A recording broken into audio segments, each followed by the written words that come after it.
Isto. Então, eu gosto sempre de reforçar para todo mundo, né, que está sendo disponibilizadas gravações das aulas, né, que se referem a esse estudo do livro Céu e Inferno, e está sempre disponibilizado lá no link no YouTube da Casa do Mensageiro da Luz, tá bom? Vou colocar aqui a apresentação agora.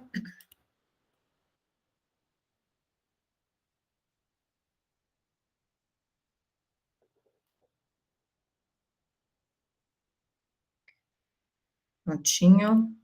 Então, nós vamos dar continuidade aí, né, ao estudo do livro Céu e Inferno, para aquelas pessoas que podem estar pela primeira vez, né, um livro que compõe o Pentateuco da doutrina espírita, e a gente sempre usa de outras leituras de apoio, como o Livro dos Espíritos, o Livro dos Médiuns, o próprio Evangelho, né, algumas leituras que vêm dar suporte aí à fala que a gente tem neste livro, né. Dentro do nosso roteiro, a gente está na primeira parte, né, a gente passou pelas etapas do porvir e o nada, o temor da morte, o céu, o inferno, o purgatório, e agora a gente está fazendo o estudo da doutrina das penas eternas, né? Aqui tem o roteiro da segunda parte, então hoje a gente está nessa aula 27, né, a doutrina das penas eternas. E a gente ainda continua na primeira etapa dessa parte, que fala sobre a origem, né? De onde é que saíram esses conceitos.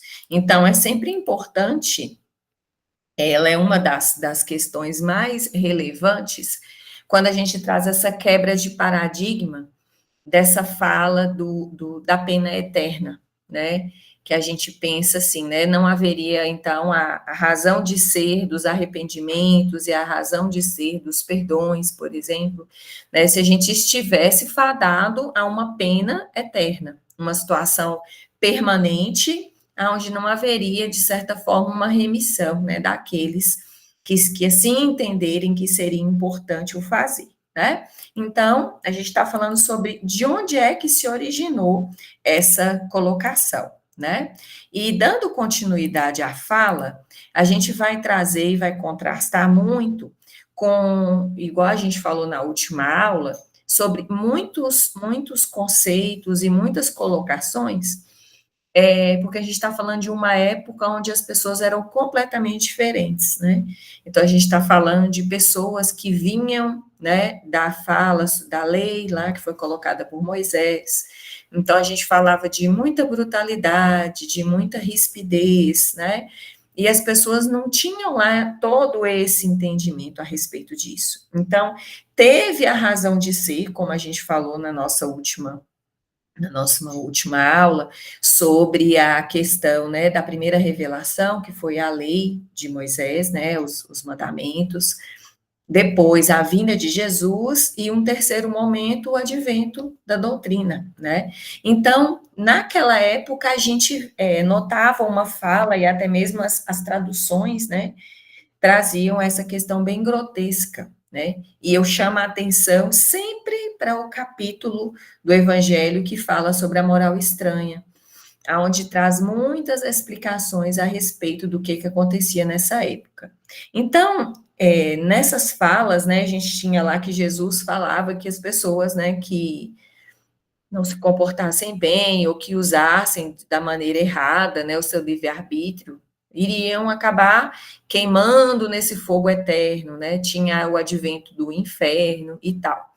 Então, se naquela época, né, Jesus ameaçou todos os culpados, aqueles, né, que faziam coisas ruins, com o fogo eterno, também os ameaçou de serem lançados na geena, né? E o que vem a ser essa geena? Então, essa geena é um chamado inferno para eles, porque se tratava de uma região, né, aos redores lá de Jerusalém, aonde era dedicada a colocar restos, coisas inservíveis. E quando se usava essa expressão, queria se dizer que era como um inferno, né, na linguagem bíblica, esse fogo da geena. Então, era um lugar de suplício eterno, né? Um lugar, então, perto de Jerusalém, que existia um templo em que se faziam cruéis sacrifícios humanos. Então, quando a pessoa falava, né, que ela iria ser lançada nesse lugar, ela estaria sendo condenada, né, a esses destinos ruins, né? Então, ele coloca isso e colocava como essas ameaças, né? E aí a gente vem refletir, né? Deveríamos, né, interpretar isso ao pé da letra, né? Essa era uma das figuras enérgicas que se servia naquela época para impressionar as massas, né? O mesmo se dá com o fogo eterno. Então, estamos falando de uma época onde as pessoas cometiam, né, coisas muito grotescas. Então, o próprio linguajar que precisava ser utilizado também tinha que ser dotado desse tipo de coisa, né? E se mesmo assim não fosse esse pensar, né, desta maneira, ele estaria em contradição, né? Porque exaltando a clemência e a misericórdia de Deus, visto que clemência e a inexorabilidade são termos antagônicos que se anulam, né? Então, ele sempre trazia essa ideia, né? Aquilo que é inexorável, aquilo que é inflexível, né? Então, estamos falando de penas eternas. Então, seria totalmente inflexível. Então, como é que você tem esses dois parâmetros, né? Dessa inflexibilidade, essa condenação à pena eterna, e, ao mesmo tempo, exaltar a clemência do Pai, né? Então, isso aí estaria em total contradição com aquilo que era dito, até mesmo para fazer com que as pessoas, né, se melhorassem de alguma forma. Então, às vezes, esse temor, né, era necessário, considerando a atual circunstância, as maneiras que essas pessoas se encontravam, né? Então, se assim o fosse, né, essa contradição, a gente estaria desconhecendo o sentido das palavras de Jesus, né, atribuindo-lhes a sanção do dogma das penas eternas, quando todo o seu ensino, pelo contrário, proclamou a mansidão do Criador e tudo aquilo que ele fazia de bom, né? Então, lá um recorte da Revista Espírita, de outubro de 1864, né, conta uma história, né, um advento lá de uma reunião mediúnica, onde tinha um criminoso arrependido. E na fala dele, né, ele se arrepende, né, de ter cometido vários crimes, e ele ficava perturbado porque vinha na mente dele o tempo inteiro apenas as imagens daquelas pessoas que ele matou, né? O sangue, o desespero. E aí Deus fala com ele, né, sobre essa questão do arrependimento. E é colocado na reunião, né, que Deus não é inflexível. A única coisa que ele pede a esse culpado, sendo esse ou todos nós, é um arrependimento sincero e o desejo de reparar o mal que fez, né? Então, isso já está colocado lá nesse momento, né, nessa revista espírita, que corrobora com essa fala que a gente está trazendo aqui, né? Então, a gente começa a enxergar aí até uma mudança, um avanço nesse pensamento, né? Começa a verificar que não se encaixa mais esse pesar, né, dessa pena eterna, e já consegue se visualizar a ideia do arrependimento e a reparação, né, em cima dos atos cometidos. No Pai Nosso, ele faz um recorte. Jesus nos ensina a dizer, né? Perdoai-nos, Senhor, as nossas faltas, assim como nós perdoamos aos nossos devedores, né? Então, pois, se o culpado não devesse esperar algum perdão, seria inútil pedi-lo, né? Então, o próprio Pai Nosso é uma das maiores lições que a gente tem, né? Perdoai as nossas faltas, assim como nós perdoamos aqueles que nos ofendem, né? Então, ele mesmo, né? Como é que a gente pediria algo se esse algo não fosse possível, né? Ou passível de se realizar, né? Então, a gente poderia pensar, e esse perdão que é dito lá, né? Ele é incondicional, né? É uma remissão pura e simples da pena que se incorre? De forma nenhuma, né? A medida desse perdão subordina-se ao modo pelo qual se haja perdoado, o que equivale a dizer que não seremos perdoados desde que não perdoemos. Né? Então, a gente tem que se recordar de todos esses ensinamentos que a gente tem, que a gente entende que a gente pode modificar a nossa existência à medida que a gente vai fazendo coisas boas ou coisas ruins. Então, tudo pode se tornar dinâmico, né? Então, pode ser, se a gente pensa aí na lei de ação e reação, olha como é bendita essa colocação, né? Pode ser que você tenha realizado mal, mas se nessa sequência desse mal você se arrepender, se redimir e reparar isso de uma maneira muito maior, pode ser que a maneira de você pagar a sua dívida, ela pode ser até diminuída. Então, é tudo de acordo com esse mérito que você vai adquirindo, né? Então, nunca é demais fazer o bem, porque a gente não sabe que tanto de mal que a gente fez. Como é que está o nosso saldo lá, se nosso saldo está positivo, se nosso saldo está negativo, né? Se a gente está aí na falência. Então, por isso que nunca é demais toda oportunidade que tivermos de fazer o bem, né? Então, esse perdão vai sempre subordinar a maneira com a quantidade de vezes que a gente tenha perdoado, né? Então, Deus, fazendo do esquecimento das ofensas uma condição absoluta, não podia exigir do homem fraco que ele, onipotente, não fizesse, né? Então, mais uma vez, eu acho que esse recorte aqui também é importante, que nos faz entender a importância do esquecimento quando a gente passa pelas encarnações, né? Nós não teríamos a maturidade suficiente para poder vir e fazer as nossas reparações se a gente soubesse em que situação vivenciamos com os nossos irmãos, né? Então, reforça mais uma vez a importância, né, do esquecimento, para que a gente tenha aí uma tranquilidade maior para a gente poder reparar os nossos erros, né? E Deus, fazendo-se desses esquecimentos, aqui foi só uma colocação, um reforço, e ele coloca, eu achei fantástico, eu achei brilhante essa colocação, que então o Pai Nosso é um protesto cotidiano contra a eterna vingança de Deus. Então, aquela ideia desse Deus, né, que só ordena e que condena, a gente está vendo que toda vez que a gente faz o Pai Nosso, a gente está se referindo de uma maneira inversa, né? E entendendo realmente o que se espera de cada um de nós, né? Então, que a gente repense cada vez que a gente for rezar o Pai Nosso, né? Entendendo o rigor que cada palavra daquela traz e a importância, a relevância que aquilo ali pode estar trazendo, né, para a nossa conduta e para a nossa melhora diária, né? Então, eu achei isso aqui muito bonito, a maneira como é trazido no livro.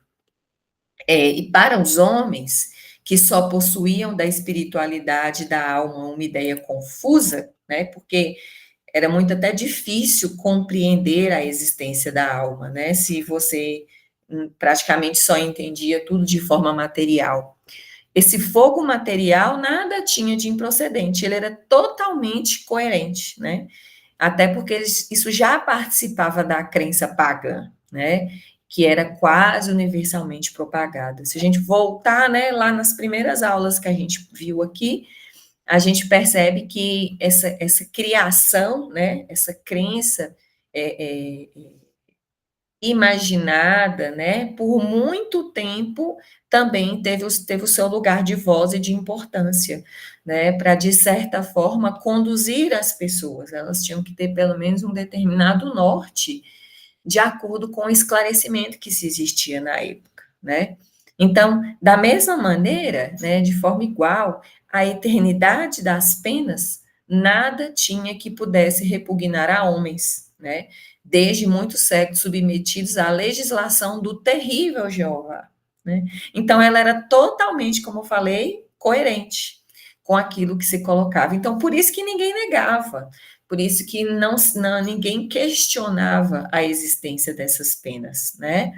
e a questão de surgirem os questionadores, aquelas pessoas, né, com esclarecimento maior, né, que depois vieram para poder trazer as questões e a reflexão, né. Estamos falando aí de uma época onde as pessoas simplesmente obedeciam, né, já nasceu obedecendo e elas não tinham a mentalidade para questionar, né. Então, era sempre essa imagem desse Deus que condenava, né, tinha toda essa questão do terrível, né. Se a gente pensar numa pena eterna, onde as pessoas, né, ficariam lá queimando no fogo eterno. Ainda bem que nós não estamos nessa época, não era nessa época, né, gente? E nesse pensamento de Jesus, esse fogo eterno não podia passar, então, de uma simples figura. E para ele, pouco importava a maneira como esse fogo era interpretado. Se era ao pé da letra, né? O mais importante era que ela servisse de freio a essas paixões humanas, né?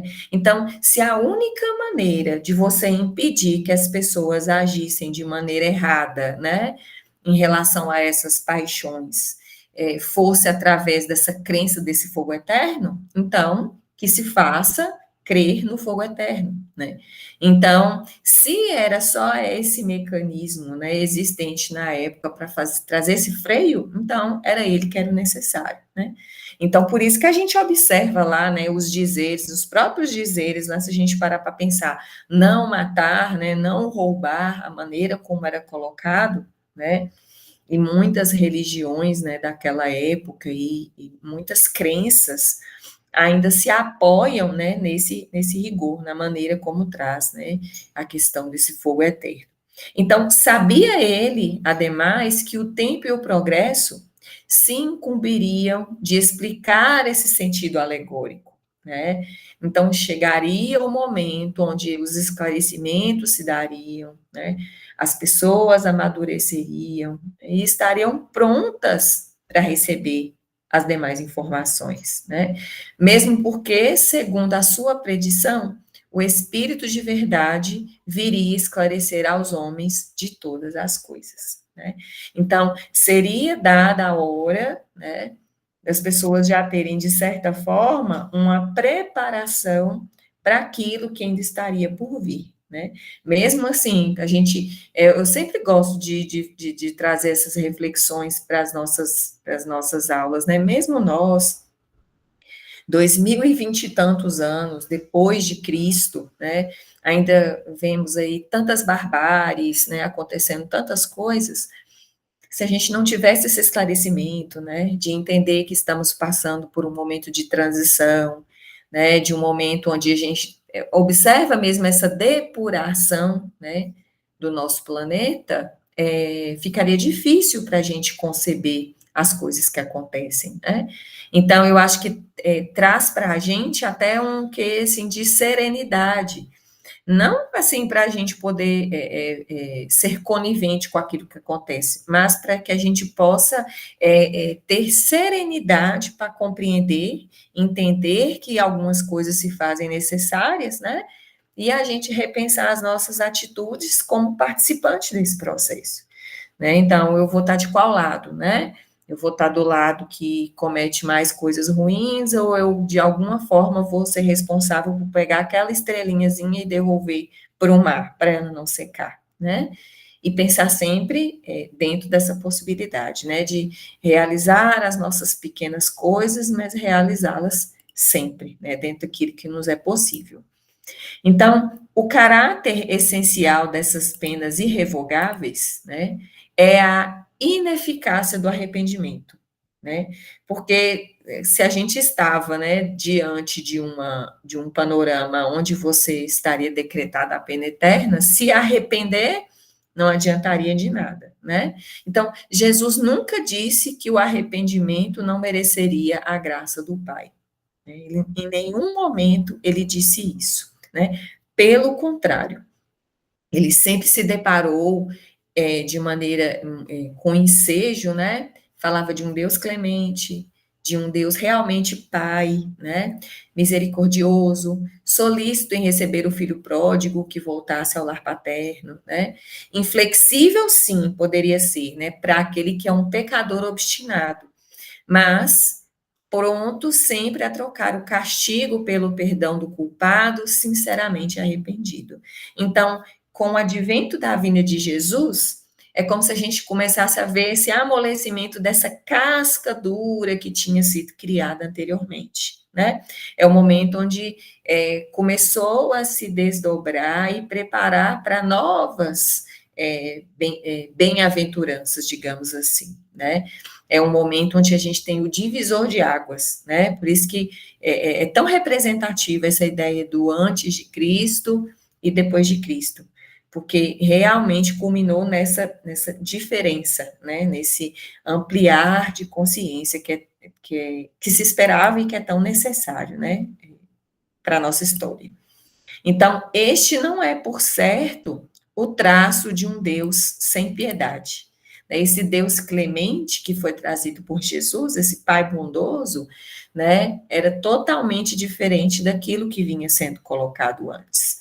Então, convém também assinalar que Jesus nunca pronunciou contra quem quer que fosse, mesmo contra os maiores culpados, a condenação irremissível, né? Das falas que ele deixou, a única coisa que ele colocava era: se você pecou, né, vá e não peques mais, né? Vá e faça o bem a quantos mais você puder, né? Perdoe quantas vezes forem necessárias. Então, já é a mudança tão necessária que a gente observa. Então, para fechar hoje, reforça, né, que em um determinado dia, lá atrás, a gente precisou dessas penas eternas para que a gente pudesse minimamente depois, né, ter esses esclarecimentos quando foi o tempo correto de entender que isso não tinha razão de ser, né? Mas ela teve uma certa utilidade no tempo, de acordo com o entendimento daquela época. Alguém que gostaria de falar, dar uma palavrinha, complementar aí o que a gente trouxe hoje? Fiquem à vontade. E é sempre bem-vindo.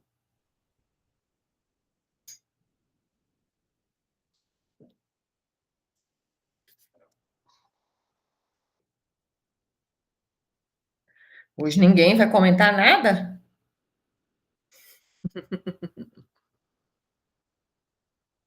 Você acha que você falou tudo? Boa. Ficou muito bem explicado. Eu espero que na prova a gente nota boa, né, Ricardo? Na prática é outra coisa, né, Helder? Pelo menos nessas provas daqui, não precisa ter pena eterna, né? Nessas daqui dá para arrepender, dá para perdoar e dá para reparar. Tirando as brincadeiras fora, né? Essa que foi a ideia da gente compreender um pouquinho da aula de hoje, tá? Então, eu vou parar aqui a gravação